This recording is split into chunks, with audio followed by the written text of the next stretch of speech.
Finalmente, convidamos para esse púlpito o senhor Adilson Ferraz, coordenador do Departamento Mediúnico, coordenador do curso de autodescobrimento, que comemora esse ano os 2 anos.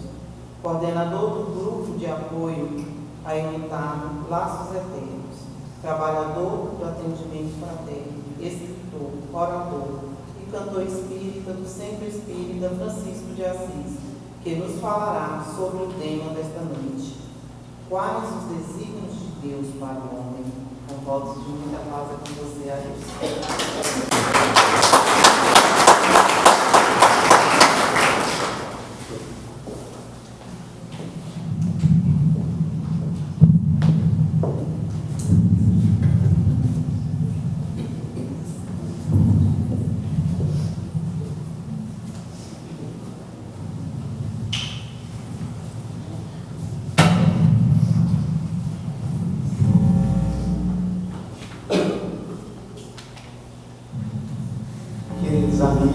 Queridas amigas, que Deus nos abençoe em mais um evento de espiritualidade. Uma certa vez, uma senhora entrou no centro espírita e, percebendo que fazíamos um trabalho de acolhimento para enlutados, ela se aproximou e disse: eu conheço uma mulher que todas as tardes vai para o cemitério, deita em cima da copa do filho e chora a tarde inteira, até dormir. Quando o porteiro percebe a noite chegando e o ambiente tem que ser fechado, ele abre a porta e ela vai para casa. E isso se repete todos os dias. E eu gostaria de saber se vocês têm como fazer alguma intervenção para que ela venha participar deste grupo. Nós falamos, podemos tentar compreender o luto dentro do seu início, ele realmente levar essa criatura e não a leva a raciocinar-se, né, como se diz. Mas vamos tentando, até que conseguimos trazê-la para uma reunião. Extremamente revoltada, ela começa, na hora da sua fala, a xingar Deus de todos os nomes possíveis que podemos imaginar. Para alguns que não tinham uma certa compreensão, ficavam chocados. Para outros, compreendiam que Deus estava tranquilo, compreendendo profundamente o que levava aquela mãe a ofender daquela maneira. Mas a questão é que ela disse no final da fala: eu fiz uma carta para Deus, eu posso ler? E nós falamos: pode ler sim. E ela começou mais ou menos a dizer, mais ou menos assim: mas por que é que o Senhor nos criou? Para nos ver chorar? Para fazer um silêncio em meio a tantas perguntas que fazemos? Por que o Senhor nos criou? Para nos dar um tempo curto e nos vincularmos com amor profundo, com pessoas que nos chegam e o Senhor nos envia para depois o Senhor nos arrancar, sem nenhuma explicação. As nossas lágrimas, dias e noites, não importam, porque não vem conforto para essa dor, não vem solução, e isso vai ser para a vida toda. Por que o Senhor nos criou? Por acaso Einstein estava errado? De repente o Senhor joga dados e escolhe quem deve sofrer, e talvez por simpatia promove o bem-estar de outros. Por que o Senhor nos criou? Sendo que a cada dia a injustiça graça, a perturbação campeia, a ignorância, o crime, os problemas existenciais espocam E parece que o Senhor descansa no trono como sendo o Senhor de toda a nossa desgraça e miséria. E assim ela continuou, apresentando vários questionamentos. E no final, ela disse: acha mesmo que nós vamos acreditar na voz de Jesus?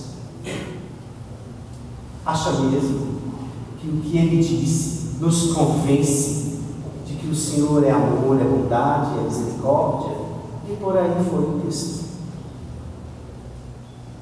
Ela se calou, a reunião terminou e ela voltou para casa, continuou por um bom tempo repetindo o mesmo hábito de ir ao cemitério, até que um certo dia ela chegou na casa espírita e disse: eu queria participar, eu tenho um depoimento a fazer.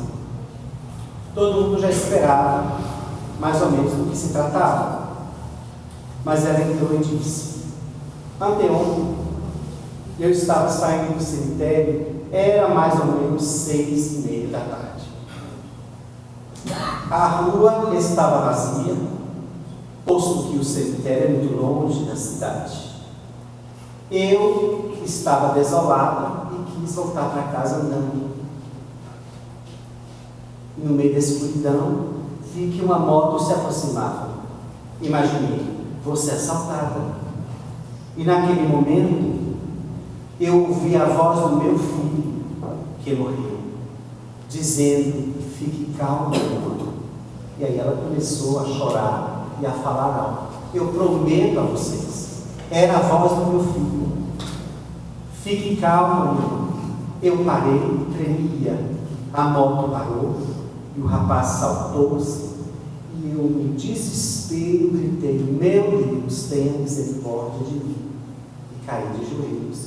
E continuei repetindo o nome: Deus, Deus, Deus. Não sei o que aconteceu. O rapaz não me tocou. Montou na moto e foi-se embora.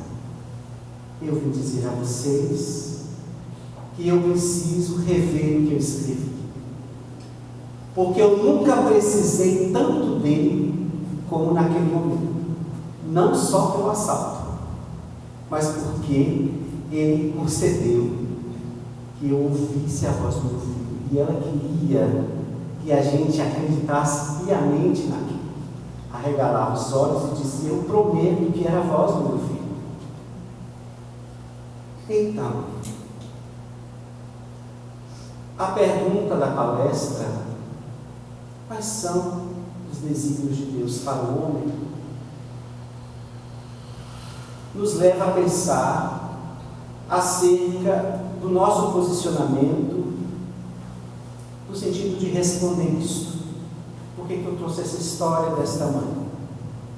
Porque nós todos, de alguma forma, ainda não nos reconciliamos com Deus. Falta-nos muita maturidade para isso. E principalmente quando as coisas não andam do nosso jeito. Ainda surgem os questionamentos, ainda surgem as revoltas, ainda surge uma falta de fé acerca até daquilo que a gente diz acreditar e que consegue às vezes dizer todo dia, repetir todos os dias, ou pregar. Surge uma descrença estranha, e eis que em determinado momento estamos meio que distantes de Deus. Costumamos ouvir as pessoas dizendo: Deus é bom. Meu filho passou no vestibular. Deus é maravilhoso. Eu estava doente e fiquei sã. Deus é misericordioso. Eu precisava passar naquele concurso, passei. Mas e quando nada de bom acontece? Por que ele também não continua mantendo as mesmas virtudes, os mesmos atributos? Porque esse discurso está muito entrelaçado ao ego. É ao ego. Então o ego deseja que todos nos obedeçam. ou pelo menos que as coisas caminhem para que tudo seja do meu jeito. E Deus entra também nesse rol. Então, quando a vontade de Deus se estabelece e contraria a criatura humana, Ele não presta, ou pelo menos, se eu já tenho uma certa maturidade, posso até ter uma resignação, mas profundamente ainda não há uma aceitação. Profunda ainda não. Estamos a caminho para isso. É importante, por conta desse nosso distanciamento de Deus, revemos sempre essa nossa relação com Ele, que ainda está trazendo vários empeços para que ela flua como fluía com Jesus. Questionamos sempre, particularmente, a palavra religião, que fala do religare, tipo tomar de plug. Não é? Tá. A religião religa a criatura ao Criador. Eu faço sempre essa pergunta: quando foi que houve desligamento? Quando? Primeiro, porque nós estamos mergulhados no psiquismo divino. Segundo, porque Deus nos criou. Onde ocorreu uma desconexão, uma quebra, não houve. Talvez um dia tenha que existir outra palavra para definir melhor o que aconteceu conosco e Deus, que nada mais foi do que um afastamento, desligamento nunca, um afastamento das leis que regem o universo, a nossa imaturidade, o nosso, como diz Joana de Anjos, as nossas heranças primitivas que ainda nos levam a buscar as coisas do mundo ou nos manter presos a imperfeições diversas, nos distanciando da proposta de Deus. Claro, ainda somos imperfeitos, não temos como seguir à risca estas leis, mas desligar, religar, para nós, em particular, não cabe essa palavra. No momento em que Deus nos criou, em nós se instalou a gênese divina. Tudo que vinha de Deus criou-nos. A genética divina está conosco. Estamos mergulhados em tudo que Ele criou. Não há desligamento. Há um natural distanciamento por conta do nosso nível evolutivo. E os desígnios de Deus para o homem era exatamente que a criatura, naturalmente simples e ignorante, não tivesse noção acerca dele, para que com o tempo fosse conquistando esse saber, esse entendimento, e pudesse ir aos poucos, paulatinamente, enveredando em direção a ele, até um dia poder dizer: já não sou eu que vi você, és tu em mim. Eu retorno para o Senhor, saí de ti, simples e ignorante, e agora retorno como espírito puro. Então há todo um processo para chegarmos até Ele. Mas, no meio dessa trajetória, houve interrupções, ou pelo menos, houve interpretações equivocadas acerca de Deus, que foram sendo pinceladas ao longo do nosso período evolutivo. Até hoje entendemos Deus. Até hoje há pessoas que dizem: hoje eu não vou para o centro espírita porque eu equivoquei, eu falei. Há pessoas que ainda dizem: não tenho coragem de orar para Deus. De onde vem isso? Senão dos processos atavistas, todos os tempos. Olha como o nosso inconsciente profundo ainda está num distanciamento, uma falta de entrega profunda, que é natural. Mas é importante determos o pensamento acerca disso e exercitar esta relação com Ele, essa reconciliação, né? Aquele filho pródigo que volta, distanciou-se, não desligou, distanciou-se. Com o tempo, no processo evolutivo, vai percebendo pelas provas e expiações, pelas lutas diversas, que é necessário voltar para Ele. E assim vamos paulatinamente voltando. Porque se perguntarmos quais são os desígnios de Deus para o homem, é a mesma coisa de perguntar para um bom pai, porque há pais e pais. mas para um bom pai. O que é que o bom pai deseja para o filho?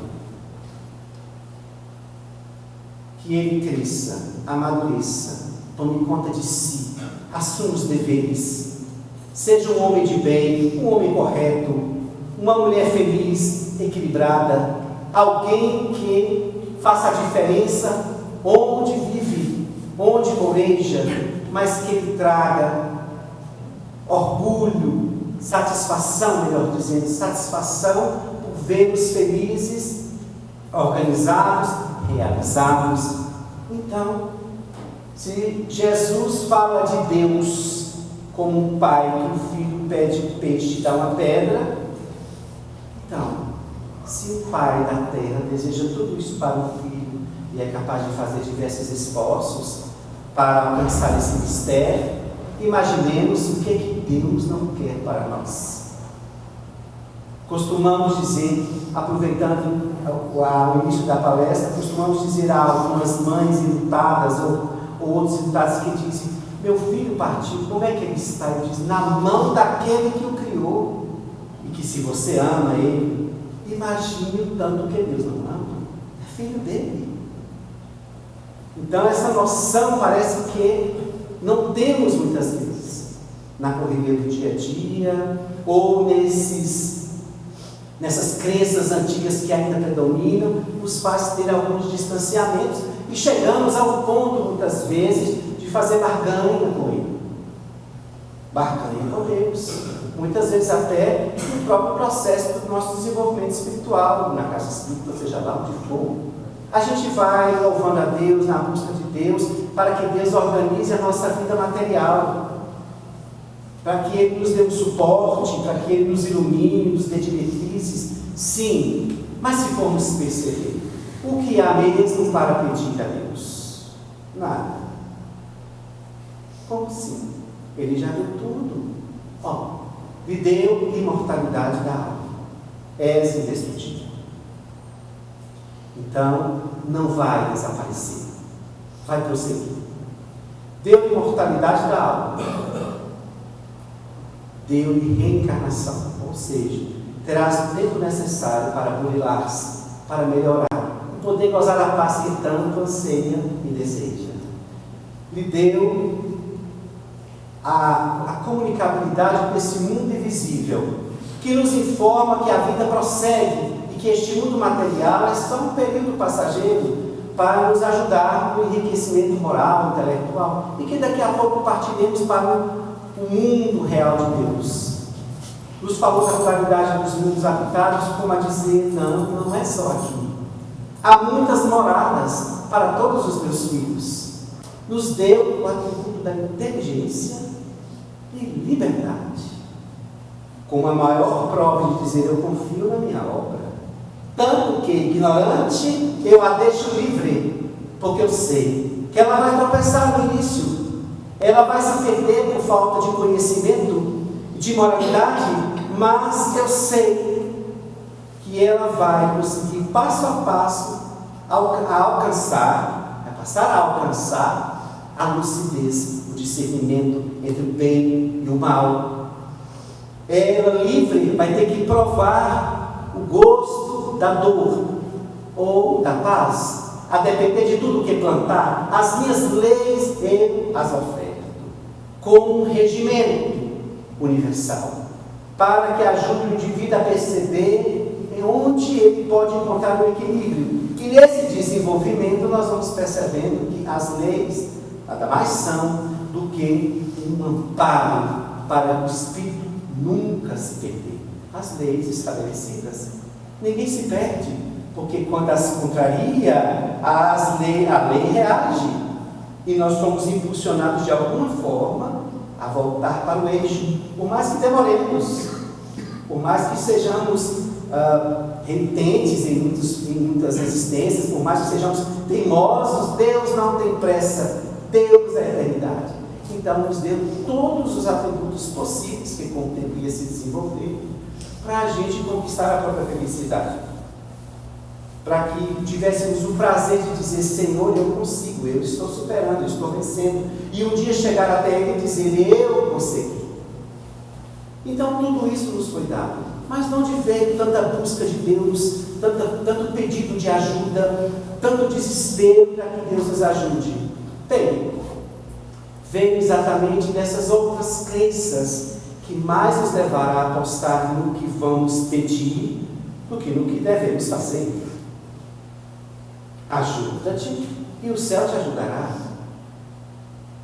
Não que isso é um acordo, mas é que Deus estabeleceu que a criatura precisa, pela lei de causa e efeito, estabelecer uma causa saudável para que o efeito seja satisfatório. Então nós não somos robôs, Ele nos deixou livres, e livres estamos, procurando, mesmo tateando ainda nas sombras que predominam, tentando acertar, tentando melhorar, mas precisamos ter cuidado para que isso não seja uma discussão ou um dogma psicológico, onde Deus é Pai, Deus é amor, Deus é misericordioso, louvado seja Deus e só. Mesmo porque a doutrina espírita nos chama a raciocinar, posto que é uma ciência. Raciocinar. Como é que você construiu a sua fé em Deus? Quem lhe falou Deus? Alguém. Foi meu pai, foi a minha mãe, foi a minha tia, foi uma cuidadora, foi alguém. Foi no tempo em que eu fui. Certo. Essa informação não chegou, mas o Espiritismo nos chama a ter um outro comportamento. Certo. Essa informação não me chegou, mas eu adotei por quê? Quais os critérios que eu utilizei para eu começar a defender Deus? Que Deus é amor, é paz e é tudo de bom. O que foi que me levou? Quais os critérios? Foi a massificação dessa informação ao meu redor? Ou eu comecei a examinar, a raciocinar, a perceber acerca do que falavam desse Deus, começar a examinar na vida se Ele mesmo existe? Será se eu tive esse trabalho interno, pessoal, particular, de utilizar a inteligência para poder percebê-lo? Porque, do contrário, se esta fé que eu mantenho foi herdada por dizeres, por discursos ou por movimentos, ela daqui a pouco vai titubear e cair. Não é melhor aproveitar agora que a doutrina espírita nos mostra, nos revela Deus atuando nas leis, Deus agindo do mínimo ao máximo, Deus nos conduzindo no nosso processo evolutivo, nos levando a crescer e a crescer. Não seria agora a hora de começar a utilizar a inteligência e perceber, bem, eu tenho que examinar se essa fé é uma fé raciocinada. Ela veio de um raciocínio meu, de um interesse meu de buscar. Ou eu vou entrar na doutrina espírita, vou estudar, estão dizendo que Deus é isso e é aquilo, e amém? Não é melhor que isso se instale por uma descoberta também própria? As informações estão ali, mas eu preciso ruminá-las, porque eu sou um espírito em construção. Eu não posso ficar me apoiando acerca do que me dizem, do que falam. Eu preciso, porque em determinado momento eu vou me deparar só, tendo que eu mesmo sustentar a própria fé. E se ela não existir? E se ela for rasa? Então, é hora de voltarmos a pensar nessas questões internas. Eu acredito em Deus mesmo.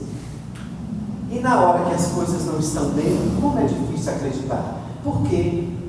Porque aí tem uma predominância do ego. Quando as coisas não estão boas, isso interfere na fé. Ela é frágil. Porque ela só se sustenta quando as coisas vão bem. A fé, muito pelo contrário, é reconhecida poderosa quando ela se instala firme nas horas piores. É aí que se constata, e não nas horas felizes. Então, é preciso percebermos que na hora que as provas chegam, é agora. É agora que eu vou começar a medir essa fé que eu tenho em Deus mesmo. Perceber esse nível de insegurança ou nível de desespero, onde é que ele está? Está muito relacionado a isso, ao ego. Deus ainda para nós, muitas vezes, é alguém que deve nos servir. Ai dele não fazer isso. Pessoas se afastam mesmo. porque as coisas não foram do seu jeito. E é interessante que ainda fazemos uma busca para que Deus nos explique. Vá fazer uma oração e faz uma prece, ou revoltada, ou faz uma prece clamando, mas no fundo há um protesto. Deus faz silêncio. Porque naquele momento o orante está carregado de orgulho, de revolta, então ele faz silêncio até aquele ser entender que as coisas não andam do seu jeito. E que se ele confia em Deus, ele deve saber que Deus está fazendo o melhor. Mesmo que para ele naquele momento não seja, mas nós ainda não estamos neste nível. De hora em hora, a gente perde esse interesse de Deus, como diz Joana de Anjos. Daqui a pouco, a gente vai entrando em desespero e clama esse Deus com desespero, quando a fé é tranquila. Quando a fé é conquistada, ela dá robustez, coragem e tranquilidade, segurança de que tudo parece ruir, mas dentro de mim se instalou uma certeza de que tudo vai passar, e que isso vai dar certo, e que mais cedo ou mais tarde as coisas vão se endireitar.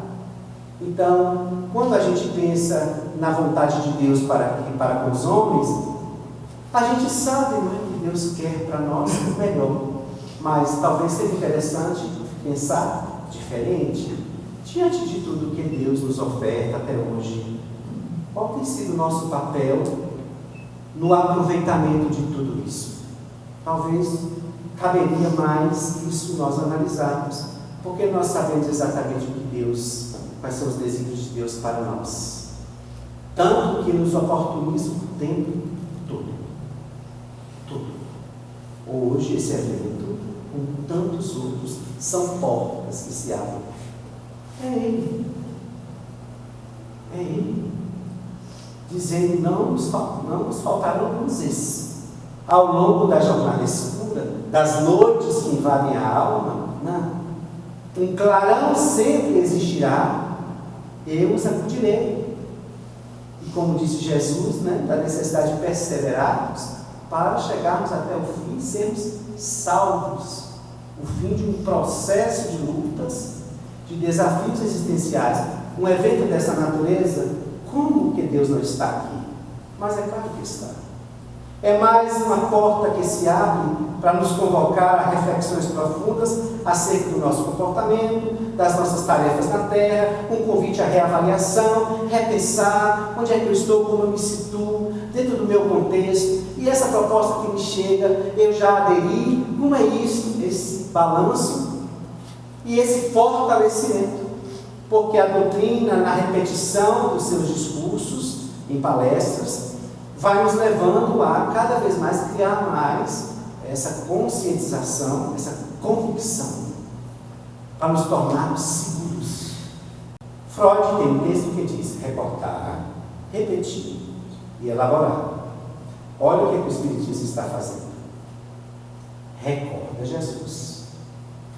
Repete muitas vezes, para a gente elaborar no sentido de internalizar. Então, quando chega alguém e diz, mas eu já ouvi essa palestra, tudo que a Deus falou, eu já sei. Mas aí onde está o problema? Você já sabe. O problema não existiria se você dissesse, é a primeira vez que eu escuto, porque se você é cego e cai no buraco, é cego. Mas se você cai no buraco, você vê. Se vê, tem pecado. Então, mas por que está repetindo? Porque nós, como espíritos imaturos, não temos condição ainda de simplesmente absorver o saber, como vai dizer Lacan, e pelo saber eu me transformar. O saber é a primeira etapa. Por isso que ele vem primeiro. Nos apresenta a verdade e aos poucos vamos nos aproximando dela até chegar o dia dela nos libertar. Mas é preciso um envolvimento profundo acerca disso. Então, nesse caminho é que nós precisamos entender as oportunidades que Deus nos dá para alcançar o máximo essa vinculação com Ele. Porque não é uma coisa mística. Aproximar-se de Deus significa compreender suas leis e o nosso papel no universo e o que Ele deseja de nós. Que nós sejamos felizes. Agora, os movimentos maiores nesse quesito cabe a cada um. Todo o suporte Ele já deu. E há pessoas que repetem orações, excessivas orações. Quando nós entendemos que não é por muito orar que conseguiremos, mas por muito fazer. Não é Joana de Ângeles que diz que orar é arar? E que a maior prece que se pode fazer é uma ação do bem? Então, será mesmo que nós temos que subir aos céus milhões de peditórios? Pedindo o quê? Será se essa quantidade de pedidos que fazemos a Deus, grande parte aí, não cabe a nós resolver? Há uma preguiça moral que ainda predomina. De hora em hora nós estamos diante de desafios que cabem a nós raciocinar. Olha, querido, raciocinar, pensar, resolver, vigiar para resolver. A gente deixa e vai pedir ao Pai que nos alivie, que nos socorra, que nos livre, que nos dê paz. A gente sabe essa história comum, não é? Oh, meu Deus, me dê paz, me dê luz. Não, Deus, Ele não dá paz, Ele não dá luz. Ele já deu. Agora, para que estas se desenvolvam, é forçoso que você ultrapasse todo o processo evolutivo. Existe aquela história que todo mundo conhece, do homem que está pedindo a Deus as bênçãos, e ele chega no mundo espiritual e encontra a loja de Deus. Você sabe dessa história. Ele vê um anjo dentro dessa loja, ou detrás de um balcão, e ele chega e diz: como assim, uma loja de Deus? O anjo diz: sim, aqui tem todas as virtudes de Deus. Quanto é? Não cobramos nada. Então eu posso escolher, fique à vontade. Ele foi e prestou, fazer uma lista. O senhor me daria meio quilo de paciência, me daria um saco de tolerância, foi pedindo, e o anjo anotando. Quando terminou aquela lista nova, o anjo virou, pegou na prateleira um pacotinho desse tamanho e falou: tem alguma coisa errada aqui. Porque olha o tamanho da lista. E o senhor me dar um pacote deste tamanho? Foi porque no reino de Deus só damos as sementes. Quando Ele nos criou, todas elas foram instaladas. E na sua espera eterna, Ele nos aguarda o desenvolvimento dessas sementes, através do labor, das experiências, das provas também, mas através desse despertar e, sobretudo, através do fazer, quando nós despertamos a consciência para a caridade.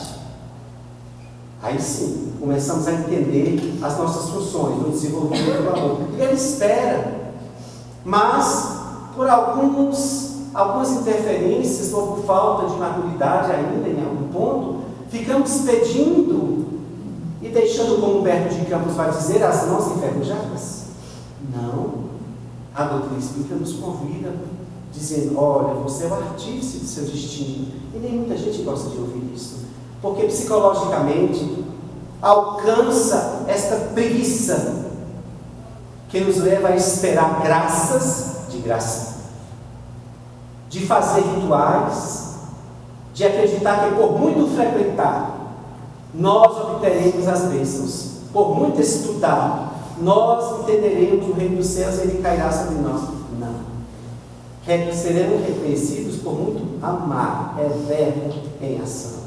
A cada um segundo suas obras. Então, tudo isso são caminhos que Deus nos deu para irmos nos aproximando dele. Mas, por mais misericórdia caindo sobre nós, Ele nos envia Jesus para falar dele. O Pai bom, misericordioso, tentando fazer a criatura despir-se daquela ideia grotesca de um Deus feroz, irritadiço, cheio de caprichos, que deveria ser temido e que a ira dele estava sobre o seu povo. E Jesus vai mostrando um Deus bom, passivo, amoroso, cuidador, mas que ia necessitar de tempo para isso. E Jesus vem trazendo esse Deus de amor. Mas, como as pessoas presas àquele período, às necessidades de ver o seu povo de Deus vencer o inimigo, eles esperavam que a força de Deus seria poderosa. Como vai dizer Amélia Rodrigues, que quando esperavam o emissário de Deus, aquele que as profecias diziam que viria, esperavam ele montado num cavalo de bíceps fortes, carregando uma lança, uma espada, um escudo, com a fisionomia fechada, arrastando um exército para bater o inimigo. Eis que surge um homem tranquilo, vestido de um empoeirado pelo deserto, o cabelo meio desgrenhado pelo vento, descendo para entrar em um rio e ser batizado. Por um profeta dito já louco. E aí perguntam, mas quem é este homem? É o filho de José, de uma mulher boa. E o que é que ele está dizendo? As mesmas coisas que os outros vieram dizer. Mas não. Ele fez a diferença, profunda diferença. Então ele frustrou. Mas ele anda sobre as águas. Mas ele multiplica os pães. Ele restaura as células do corpo. Meu Deus! Ele levanta os mortos. Sim, é ele. É ele com estes poderes que vão abater os inimigos. Passa o tempo. O Cordeiro de Deus é levado a um julgamento e um silêncio sepulcral lhe toma os lábios. E ele baixa a cabeça, conectado com Deus, deixa acontecer. E eis que daqui a pouco ele está crucificado, e a frustração do povo, vejam só, esperando o sinal de Deus pela força egóica, os interesses egotistas da criatura humana, esperando um homem que trouxesse a revolução pelo viés da violência. E Deus traz aquele que vai descer os corações pelos caminhos do amor. E quando o vê crucificado, olha e decepcionam-se. E diz, não é este. Senhor, peça aos teus anjos para sair daí. E ele, silêncio, foi. Então, Jesus veio nos falar de um Deus profundamente amoroso. Como diz Eurípides Barçanufo, que nos sonda segundo a segundo. É possível, claro, é Deus. Estamos respirando o seu clima. Tudo que está aqui vem dele.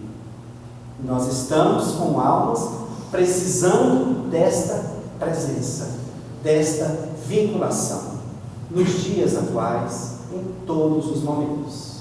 Então, ao invés, Deus tem os desígnios para nós, mas qual é o aproveitamento que eu estou tendo acerca de tudo que Ele me ofertou? Como anda a minha vida? O que Ele quer de nós? A não ser que sigamos a mensagem que é dele, que veio por Jesus. Mensagem esta que Jesus adotou e tornou-se quem é. É a mensagem dele, não é de Jesus. Eu e o Pai somos o médium de Deus. E ele falava, era Deus trazendo a sua voz, como querendo colocar o povo no colo, como a dizer, eu sei das suas misérias, sei das suas lutas, mas era necessário passar. E o Espiritismo traz agora claramente um Deus justo. Porque muitos questionavam, que Deus é este? Que deixa o seu povo à nua miséria. E aí chega o Espiritismo e fala, é bom destacar a reencarnação. Porque, assim falamos para todos, não dá para colocar Deus no lugar de Deus, se nós não aceitarmos a reencarnação. Ele vai sempre falhar. E ponto final. Ou coloca esse Deus nos acompanhando ao longo do processo evolutivo, nos dando várias oportunidades para quitar os erros de antanho e para nos reformular, nos redimir. Ou vamos entender que ele é taxativo, numa vida só estabeleceu, jogou um dado, estabeleceu quem vai sofrer e quem vai sorrir, e ponto final. Ou adotamos a reencarnação, ou ele tem a tendência de ou desaparecer, ou ser criticado, odiado, ignorado, duvidado.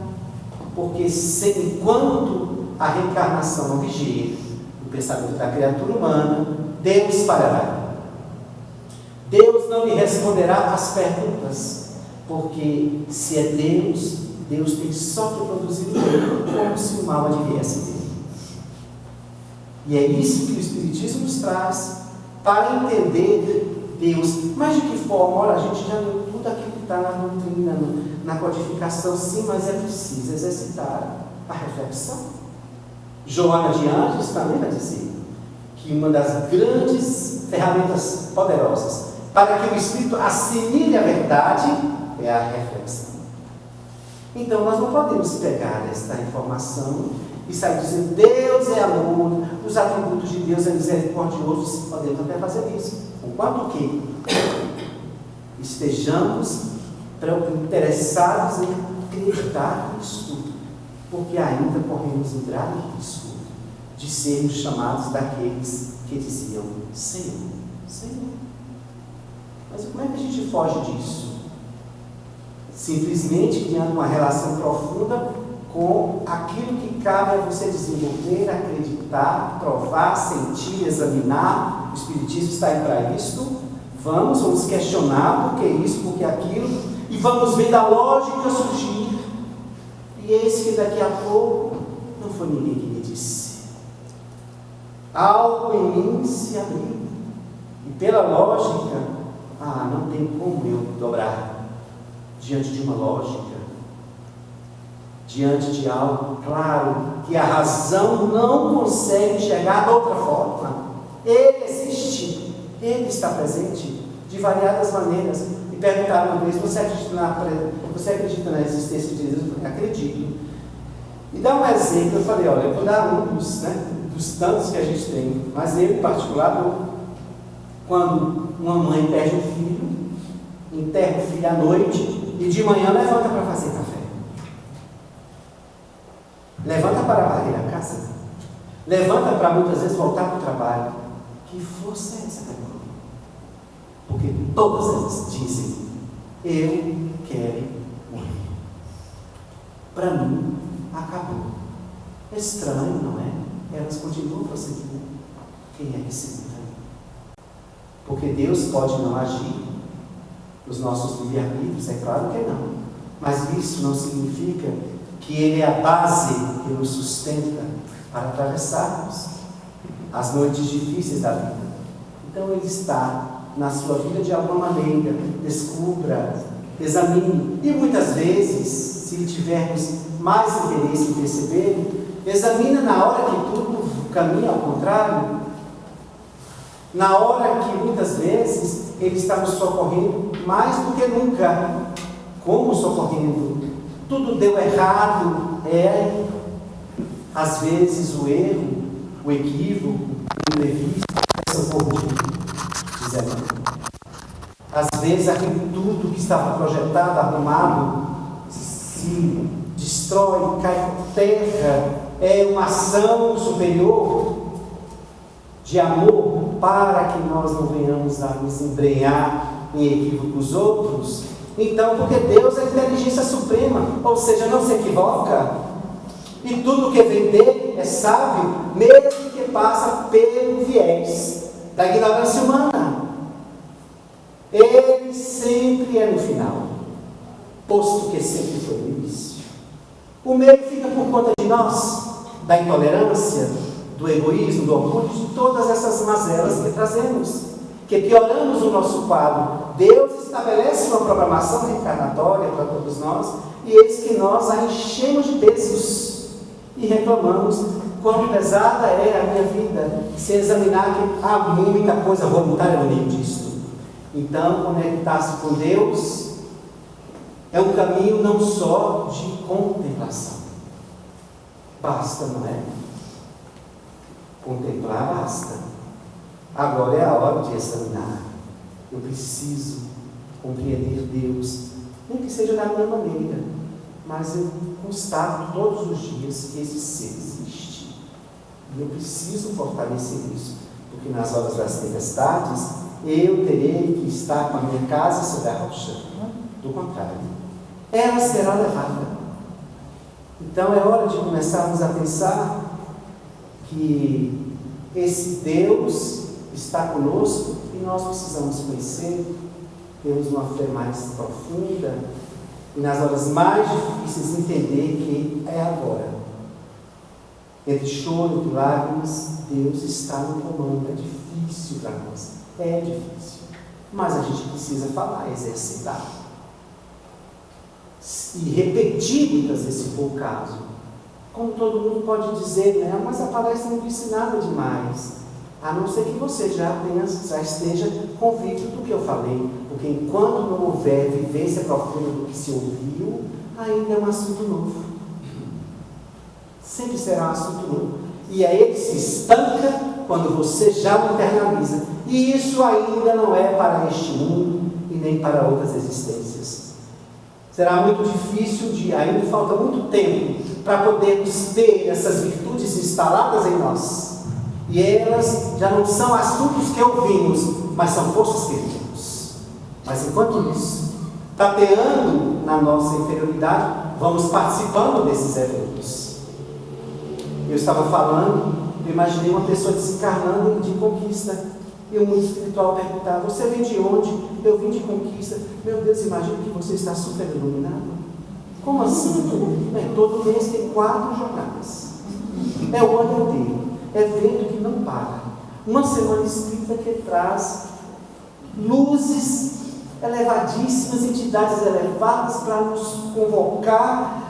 Então você deve. Então, olha por que a cidade é tão cheia de eventos, de espíritas o tempo todo. Isso a gente sabe que não é privilégio, é compromisso. Quem somos nós que precisamos tanto de luz? Quem somos nós? O que realmente fizemos para termos o tempo todo uma jornada espírita ali, um evento aqui, onde não falta espaço para que o Espiritismo não apareça? Por quê? Quando as pessoas dizem dos mentores, não é? As pessoas dizem: o meu mentor. No fundo, ter mentores não é uma coisa muito boa, porque por um lado significa que a gente ainda não tem luz própria e não sabe se conduzir. Então, eles vieram para nos ajudar na escuridão de nós mesmos. Um dia vamos chegar nesse lugar de podermos nos administrar sem autossuficiência. Claro, sempre ter um amparo de cima, mas deixe. Eu saberei guiar o ser consciente, que a Joana fala. Não é o ser perfeito, mas é aquela pessoa que tem consciência das leis de Deus, dessa verdade que nos chega, e ela estabelece um programa pessoal, e entre quedas, entre erros e acertos, ela, intimorada, segue um caminho seguro, sabedora do que quer. Eu quero ser feliz, eu quero ter paz interior, e eu vou em busca. Esse é o ser consciente, desperto, sabedor do seu compromisso, da sua destinação, de onde veio e, sobretudo, o que está fazendo aqui, para aproveitar esse instante importante. O ego precisa ser trabalhado e combatido. E isso nos lembra uma mensagem, uma história contada por uma biógrafa de Francisco de Assis, quando Francisco contou a história para Frei Leão, dizendo assim: Frei Leão, um homem, uma certa vez, vivendo a sua vida comum, passou alguns anos na sua luta diária e morreu. Foi para o céu. Chegou lá, bateu numa porta, um portão muito grande. E uma voz ressoou de lá: quem é? Sou eu, Senhor. E a voz voltou: aqui não tem lugar para você. O homem ficou um pouco frustrado, voltou para a terra, viveu mais um grande tempo, morreu de novo, voltou para as portas do céu e bateu. E a voz novamente repetiu: quem é? Sou eu, Senhor. Aqui não tem lugar para você. Mais triste, ele volta para a terra. E depois de muitos anos, de muitas labutas, de muito amadurecimento, ele vai novamente para o céu. Bate a porta. E a pergunta soa: quem é? És tu, Senhor. A porta se abriu. A morte do ego. Não sou eu, Senhor. És tu. nós estamos? Quais são os desígnios de Deus para nós? Que um dia nós estejamos vivenciando exatamente tudo que Ele nos trouxe para viver. Que Ele nos leve a carregá-lo dentro de nós, vivendo exatamente daquela maneira que Jesus viveu. Como disse o mestre, pode até fazer mais. Estes são os desígnios de Deus para conosco. E Ele espera pacientemente, porque não podemos dar saltos. É imperioso que provemos de todas as experiências possíveis para um dia lograrmos esse estado profundo de espírito puro. Mas para isso, enquanto a gente não alcança as estrelas, vamos tentar fazer a parte que nos cabe e tentar fortalecer essa fé em Deus e tentar, sobretudo, compreendê-lo nas horas mais complexas e difíceis, porque é aí que o ego está reagindo, é aí que ele vem combater as crenças, é aí que ele vem minar a nossa fé. É agora que eu preciso pensar de que todos esses estudos que eu faço, de todas essas reflexões que eu faço, de todos esses trabalhos que eu faço, não podem cair por terra simplesmente porque estou desagradado. Não. Deus sabe o que faz. Deus está no comando. E no meio da turbulência e no meio da tempestade, Ele nos prova e nos prepara e nos corrige. Então, fixemos o pensamento na leitura do Evangelho, nas obras de Allan Kardec. Tivemos uma reunião com médicos para fazer um curso sobre mediunidade e tinha mais ou menos 25 pessoas. E naturalmente a gente falando sobre mediunidade, a gente foi falando de algo do livro dos médios, e aí eu por um acaso perguntei assim, quem já leu aqui as 5 obras de Allan Kardec? Ninguém. Tem alguma coisa acontecendo. Como é que eu posso defender uma coisa que eu nem sei?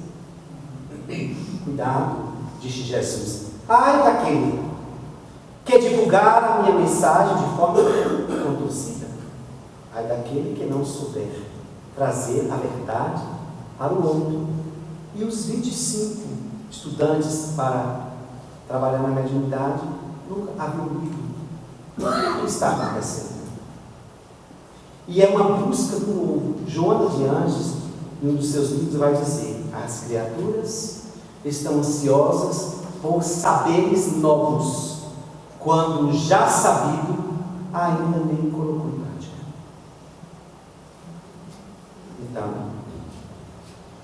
vamos aproveitar esse evento, mais um evento, e refletir sobre nossa relação com Deus, com Jesus, de uma forma espírita, clara, honesta, compreendendo as nossas dificuldades em relação a acreditar, a crer. Vamos trabalhar nessa busca, nesses estudos que não podem somente encher os nossos intelectos. Precisa haver movimentação. Do contrário, seremos um poço de conhecimento. Eu sei como é a desencarnação. Eu sei como é que o espírito se desliga do corpo e chega nas vibrações outras. Eu sei os caminhos, sim. Mas a questão não é saber para onde vai, é saber se há bases para ir. Então não basta só saber. Você tem bases para ir, para prosseguir no mundo espiritual em direção ao bem. Então o conhecimento precisa ser movimentado para a aquisição desta moralidade necessária. Do contrário, ficaremos aqui por muito tempo, né? Dizendo, isso não nos toca. Tem que tocar. Para finalizar, eu fiz uma palestra em Brumado e eu fiz uma questão no final só para provocar um pouco as pessoas. Eu disse que vocês vão todos para casa perturbados, intranquilos, um pouco inquietos se for possível. E antes de que todo mundo saísse, eu disse: por quê? Reparem bem, por que eu disse isso? Porque nós estamos bem aqui da proposta de Jesus. Concorda? Sim. E ouvimos novamente essa mensagem chegar. Uma palestra, um evento. Saímos com paz. Que paz é essa? Porque ao analisar a mensagem de Jesus em nossa vida, não há motivo para a paz. Há motivo para inquietação, para alcançá-la. E as pessoas saem sentindo uma paz. Deve ser do evento. Das entidades que cercam uma casa como esta, por exemplo. Um programa de vibração se eleva, já que todos estão vibrando alto, a psicosfera modifica-se. E saímos respirando essa psicosfera até chegar no meio do caminho e parece que ela vai saindo como o vento, tirando as nuvens.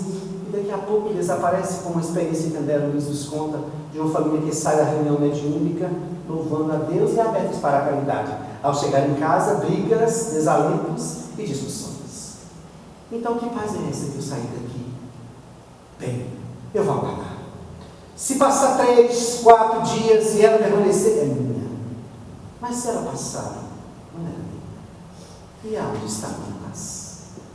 Então, como é que eu posso sair de um lugar onde muitas coisas me são reveladas acerca do que ainda preciso fazer e saio em paz? Não que eu tenha que sair perturbado, transtornado, mas pelo menos questionando o que há para se fazer.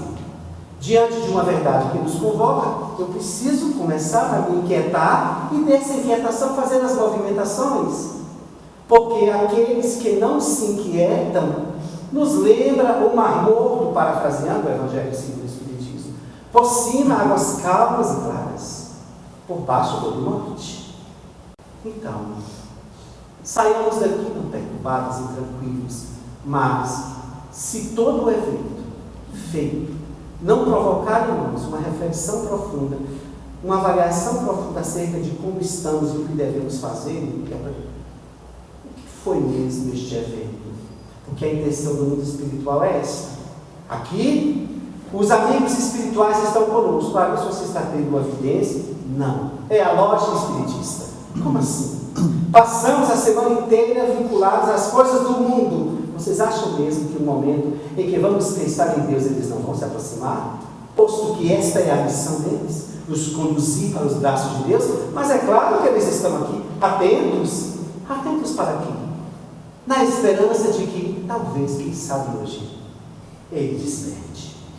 Quem sabe nesta fala de hoje, ele vai perceber que chegou a hora, que cansou de seguir este caminho, de adotar essa postura, de seguir este vício, ou de manter-se paralisado nas coisas do mundo. Quem sabe não será hoje. Eles estão na expectativa, orando, confiantes que saiamos por esta porta diferente do que entramos. Essa é a expectativa. Mas se isso não acontecer, não tem problema, como diz Joana de Anjos no livro sobre a proteção de Deus. Os bons espíritos compreendem e esperam, conhecem o nosso nível evolutivo, percebem as nossas dificuldades e continuam trabalhando para que a gente venha lograr isso. De outro modo, os maus espíritos podem estar lá fora, pelas defesas da casa, aguardando o que? Os nossos inimigos, que a gente saia exatamente do jeito que entrou. E que esse discurso, e que essa vibração seja apenas uma memória daqui a uns dias, sem nenhuma reverberação. E é por isso que precisamos pensar, refletir. O Espiritismo é ciência. Precisamos pensar, não acatar. Pensar, questionar. Porque em meio a essas informações que os Espíritos nos trouxeram, há muitas coisas entre linhas que nós ainda não detectamos. Por quê? Por conta do nosso nível evolutivo, ainda não alcançamos a grandeza dessas informações que nos chegaram. Mas à medida que vamos repetindo, orando, pensando, analisando, nós vamos melhorando, nós vamos crescendo, o nosso nível de consciência vai se ampliando, e eis que a gente volta a ler uma coisa e diz, mas isso aqui, essa interpretação eu nunca tinha visto. Mas é claro que não havia condições morais para perceber no meio desta frase esta outra questão. Então, o Espiritismo nos chama para estudar, para fazer o bem, para desenvolver a moralidade, mas para agir de forma religiosa, sem posturas da religião. Não. Pesquisar, estudar, para que nossa fé se robusteça com o raciocínio da verdade que nos chega através de Deus e de Jesus. Muita paz.